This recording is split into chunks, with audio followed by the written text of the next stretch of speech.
Let's talk politics now. The DA is defending its decision to appoint Natasha Mazzone as second Deputy Federal Chairperson. Senior DA member Kume Ramulifo has lodged a complaint about the appointment. He says Mazzone was appointed without an election being held. The party's Federal Legal Commission took the decision to give her the position. Ramulifo is threatening to take legal action against the party. Let's get you more on that story, and to do that we're joined on the line by the DA's chairperson, James Selfe. A very good morning to you, Mr. Selfe, and thank you for your time. So have you indeed received that letter from Mr. Ramulifo raising his unhappiness with this? Yes, we've received a letter from Mr. Ramulifo, and I've sent a letter back to him explaining the context of it. There was an election, not an appointment. There was an election that took place last Sunday morning, and in terms of our policies, elections of more than one position are held by a system of single transferable voting. So depending on the number of people who have to be elected, the list of people gets ranked in order, and then in this case, the first two candidates were declared elected. And Mr. Ramulifo's argument is that the constitutional amendment that created two deputy chairpersons of the Federal Council had not been passed at the time that the election took place, and therefore that the election was invalid. This matter was then referred to our Federal Legal Commission, and after looking at case law on this matter, they declared that the election was indeed valid on Sunday morning, and declared Ms. Mazzone elected as the second deputy chairperson. You've written back to Mr. Ramulifo. Have you heard back from him? No, not at this stage. I understand that he's overseas and only arriving back today. That I will engage with him the moment he gets back. Let's talk about this position. Why was it necessary for you to create a second Deputy Federal Chairperson position in the first place? Well, the job has become very complex over time as the party has grown.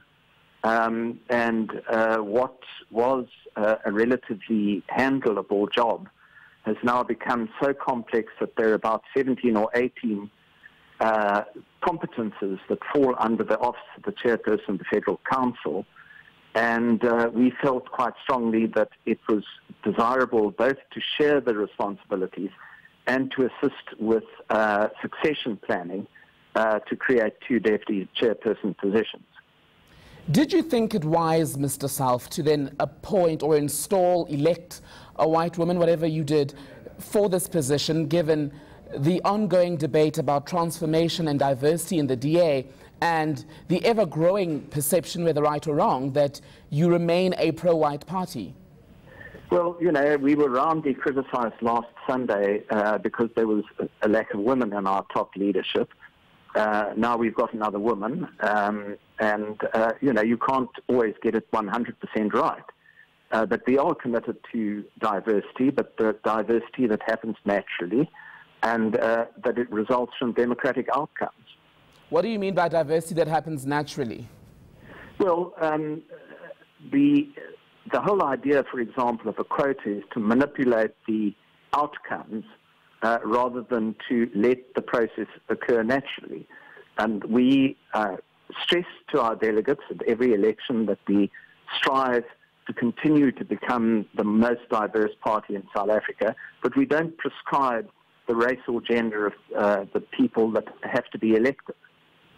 But if the country had applied what you are saying in principle, Mr. Selfe, let's call it a thing here, chances are that we wouldn't see as much diversity as we've seen in many other industries. So why are you so resistant to saying that, yes, we do want more black people, we do want more women in these positions, and we're going to do it actively instead of saying we're going to wait for a generic process to do it?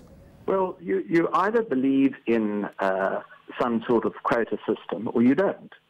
And a federal Congress last week decided very emphatically not to embrace quotas, but indeed to encourage, through a number of mechanisms, the DA to continue to be the most diverse political party in South Africa. There are those who say that your stance on issues of diversity in terms of race and gender will be the DA's undoing. What do you say to that? I beg your pardon, I didn't hear that. There are people who are saying that your resistance to what you're saying are quotas and issues of race and diversity will be the Democratic Alliance's undoing.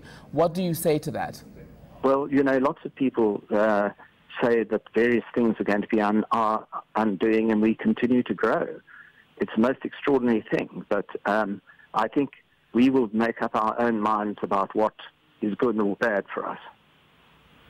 Is the DA in trouble? Are we seeing an implosion here? Because now you've got the Khumera Mulifo issue. There was also that very public debate about issues of diversity ahead of your federal Congress. There's the DeLille situation.